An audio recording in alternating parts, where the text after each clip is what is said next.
Next, we have on stage Ms. Kemp. She's the BIM lead at GKK Works. She has been the BIM lead in most of the projects she's worked on with GKK Works, from the design conception phase to the construction closeout. She has been professionally practicing architecture in BIM for over 11 years now, in the phases of educational, commercial, military, residential, healthcare, and institutional projects. She aspires to continue to grow in architecture using technologies like Revit, Navisworks, and Dynamo to deliver better projects. Coming up on stage is Ms. Megan.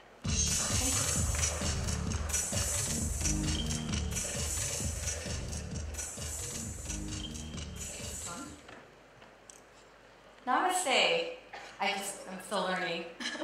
So, good afternoon, everyone. I want to thank Autodesk for having GKK Works here today. And today we'll be covering the BIM process for complex projects like the Los Angeles International Airport. So, let me grab. So just a quick introduction. I call myself a Reviteer, kind of like a musketeer. I've been using Revit for 11 years, and I've been generally the project's BIM lead. I can't even count anymore how many projects. This is Nikhil. He's the BIM manager for our Pune, India office.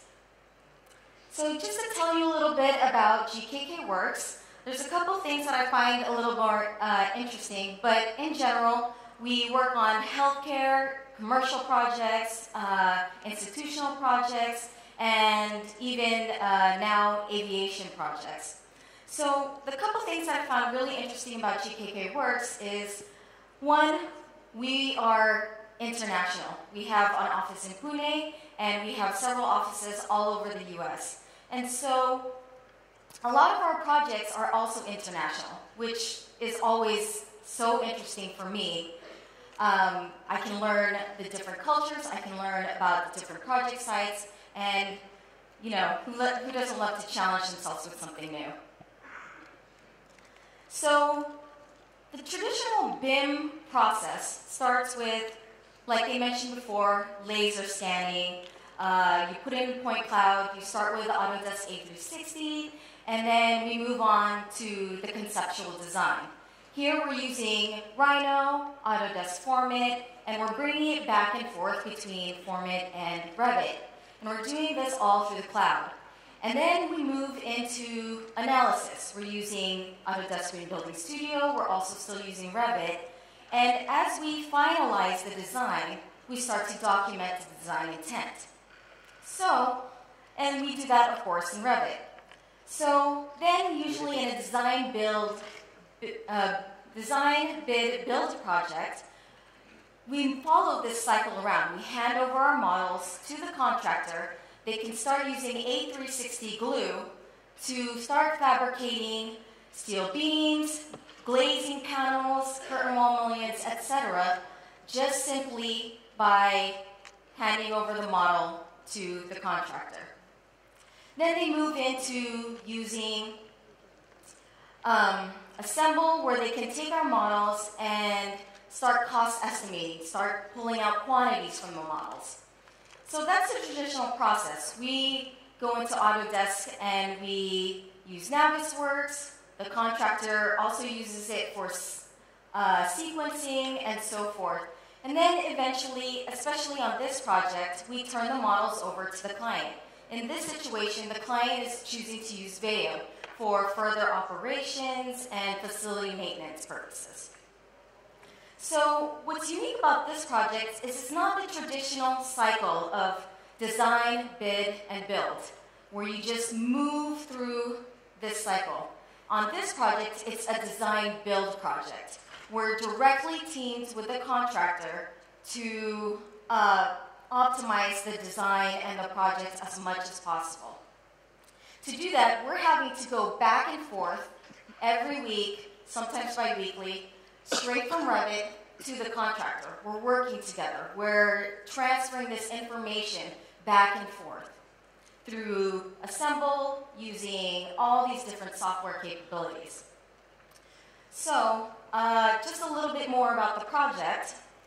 As I mentioned, it's a fast-track design-build project. We're trying to streamline the process for such a large project. So for example, this is a $700 million to $1 billion project, US dollars. There's 6 buildings. 3 of them, the typical airline passenger will kind of experience themselves. The other 3 are utility buildings. However, just amongst the 3 buildings that the passengers are going to experience, there's about 900,000 square feet. Now that may not sound like a lot, but with the amount of information we're building into our projects and the amount of detail that we're taking these models to, these files can get very, very big. And when you have such a 900,000 square foot project, you have to think, well, how big will one file be for 900,000 square feet? You have to think about, okay, how many Reviteers would we need to accomplish this? So on this project specifically, we have about 30 Reviteers. To sync to central, 30 Reviteers in one big model, that seems kind of challenging, especially it's 5 o'clock at the end of the day, and we all would like to move forward, right? So the bid management group here decided, you know what? Why don't we break all 900,000 square feet up into several models? So in this case, we ended up having 25 architectural models and 71 consultant models. It pretty much broke up the file sizes. It's still a little bit of a challenge, but you have to manage all these projects, all these files, and you have to manage transferring the data back to the contractor and vice versa. So how did we do this? Before we get into A360, just a little bit about the project I'm going to show as an example. This is the gateway portion of the project. It connects from the Bradley West International Terminal at LAX, and it's an additional renovation. You go from Bradley West to the gateway, down through the passenger tunnel, and to the MSC building. So you'll see the 3 highlighted there, basically the airline passenger experience buildings. So a little bit of information. The Pune office actually worked on the interiors of the passenger tunnel, so that was kind of fun. Moving forward. So Autodesk A360. This is the platform we decided to use for transferring all of this data. All 25 models, all 71 consultant models. And this is where we basically give access to all the different teams, whether you're on the design team, the contractors team, or even the client's team. They can all access this information on the cloud. So the beauty of the cloud, though, as long as you have internet, you can access the cloud, and as long as you are provided access by the bid manager to these files, you can basically be anywhere in the world and be working all on the same file at the same time, and you're live, especially with the architectural team. So the design team and the architectural team are publishing to the cloud. So again, the architectural team, we are live with each other. We are seeing each other every time we sync to the cloud, every time somebody else reloads, we're seeing all the changes that's happening, whether it's just a study or a real floor plan change. So how do we do this? Well, through the cloud, through A360, what Autodesk has provided is collaboration. So the beauty of collaboration is it simplifies the process. All you have to do is get access from the bid manager to that specific project, and then you hit Revit, you click on Open, and then you see this little button at the top. It's going to act like another folder, like My Computer, or let's say My Documents, and you can click on that little button once you get licensed, and the BIM manager controls access, of course, and then you can now access all of the projects live. So, a little kind of warning. You may not want your structural engineers, your consultants, your electrical engineers seeing this work live. If you are studying something, studying a floor plan change, studying a design change, if you give the consultants complete access to your live file, they're going to be seeing the changes just as quickly. And you don't want them to react to just a design study. You don't want them to be able to see that and then suddenly react to it, change their model, if it's not a for sure given yet. So what we tend to do on this project is we publish the architectural model to A360 once a week. And then that gives the consultants the opportunity to redesign, respond, look at the changes, and respond a week later so they can publish the model. Now, when it comes to publishing, the traditional way was first the consultants would have to upload the model onto an FTP site, then we would have to download the model, and then we would have to repath or relink these files.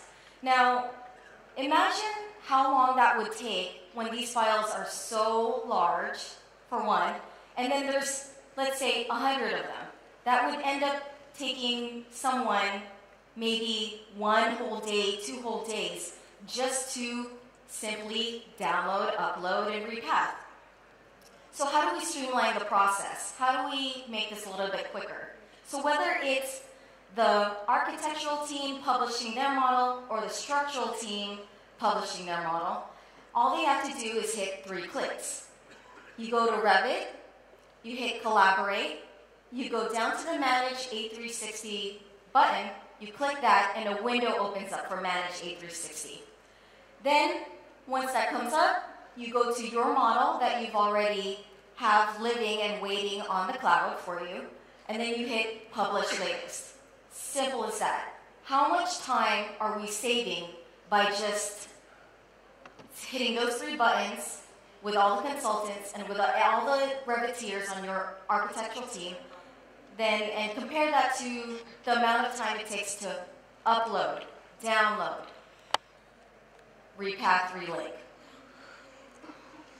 And once you publish these models, once the architectural team has published their models, once the consultants have published their models, and this is happening weekly, the contractor can then take that information on a weekly basis, or maybe a bi-weekly basis, and they can start analyzing it. They can start using Assemble to pull out quantities. They can start using Navisworks for clash detection. And so a little bit more about Assemble. They can take the model straight, put it in Assemble, and start finding all the quantities for amount of projects. So the beauty of that is then they can turn around and tell you, okay, well, Mr. Architect, you are spending this much money on glass because it's this much per unit cost, and you're using this much glass. So the architects can go back to their desks, redesign, come back a week later, publish the new model with the design changes, and then Assemble can then compare last week's model to the week before. You can see here in this example, we've removed about 1,700 square feet in ceilings. And then you can see that we've added 16 communication devices. Now, that's the contractor's job, in my opinion, to determine, okay, does that need to be continued? Do we need to remove more? Or can we go ahead and add back in other ways? And again, through all this information and the models publishing, the contractor can then use Navisworks for clash detection and sequencing.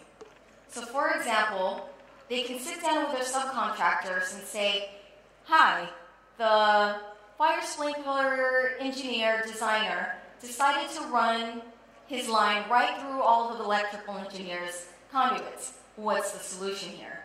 So we sit down at a table and we get together and we solve that. So The third team would be the client. They can pull from the A360 cloud as they please. However, I think what was agreed upon on this project was they pull on different and specific milestones throughout the project.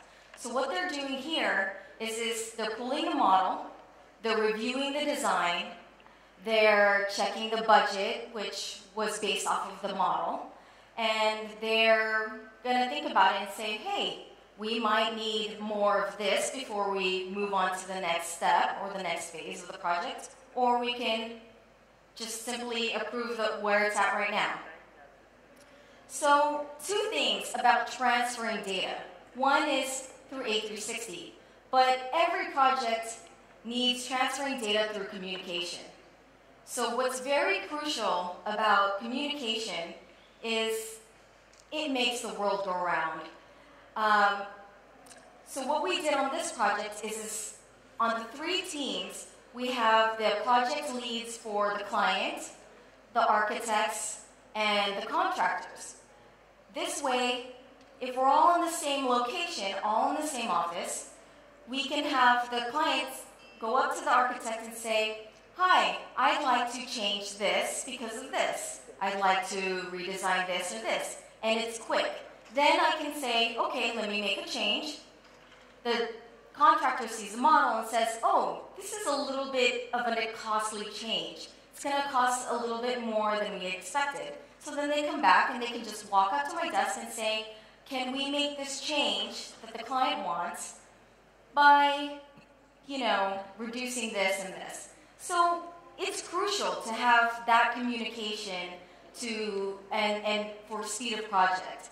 And part of that is by being co-located. I'm going to pass this on to Nikhil regarding meetings and co-location. Yeah, hi. Co-location is a very important process, especially in this kind of fast-track project which May mentioned. In such a fast-track project, even if we lose one day, that costs a lot of dollars to the contractors, to the clients. So they don't want to lose even a single day, not even a single minute. In a typical workflow, when there is a clash, for example, a mechanical, a plumbing and electrical, if there is a clash, an email goes out from one of the consultants to the remaining consultant, they want a resolution like who's going to change his design. Every consultant, they think their design is perfect and they don't want to change it. But then that email will go on circulating for 2 days, 3 days, 4 days. After that, some decision will be made. They'll come back to the desk, then people start changing. So in this whole process, a week is lost. But in this kind of meetings, before people come down to this meeting, everyone will export their model from Revit to Navisworks. The project manager will get all the models, he will combine them together, a BIM guy sitting with the project manager will run the show, the meetings, and they'll have walkthrough running through entire building with the areas where they have found the clashes. And at that point, they discuss, okay, who's going to change? Can mechanical engineer change his ducts? Or can structural engineer make a changes to his structure? Or can plumbing guy reroute his plumbing pipes? Say for example, a mechanical guy come and say, oh sorry, I can't change my duct. But a guy sitting there with the budget might say, no, you need to reroute, because if a plumbing guy starts changing his pipe, that's going to cost more. So a decision is immediately made what to do, what not to do. And it's all, and the meeting minutes are done. People go back to their office, do the changes, and done. So typically, what it will take 4 days to resolve things, it gets immediately resolved in a meeting which will go for an hour or 2. So that's why this kind of meetings are very important, and Navisworks is one of the best tools where people can immediately start resolving, because they can go in 3 dimensions, look at it, if they change some kind of quantities, immediately it reflects the budget, quantification, etc. So I'll hand over further to May for the rest of the presentation. Thank you. So I just want to show you a little video introducing the project, and this video shows all the Revit models that it took to produce this video. It's all 25. So. The MSC can be seen in the airfield beyond, along with the new Gateway Edition, which provides passenger access to the MSC. Entering the gateway, passengers find an open, light-filled hall which houses airline clubs and intuitively leads to the MSC passenger tunnel. The spacious tunnel corridor filled with ambient lighting allows easy connection to the MSC. Ascending the escalators, passengers arrive into the Grand Hall with visual connection back to Bradley West.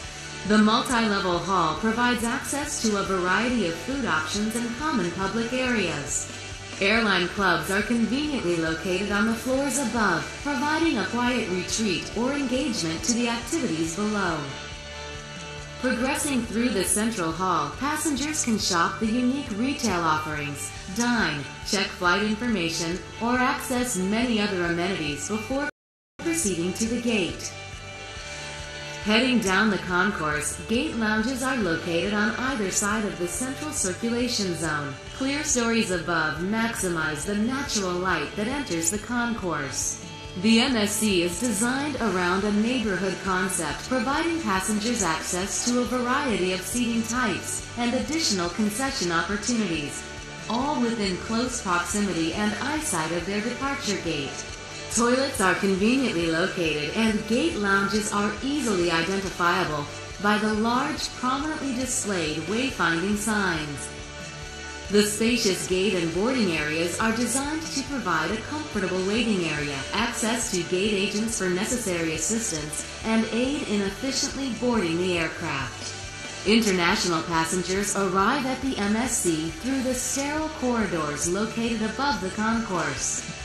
Dual glass corridors are provided on either side of the concourse below the wave roofline, offering views to the outside and the concourse activities below, while providing an intuitive access route to the International Arrivals Hall in Bradley West.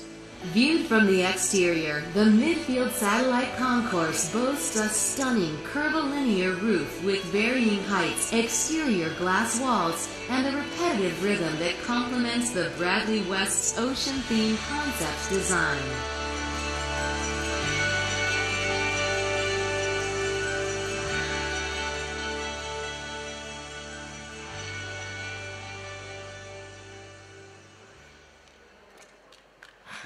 Thank you. Are there any questions on the process or this project at all? No? Okay, good. Thank you so much, ma'am. I really have to take my conversation.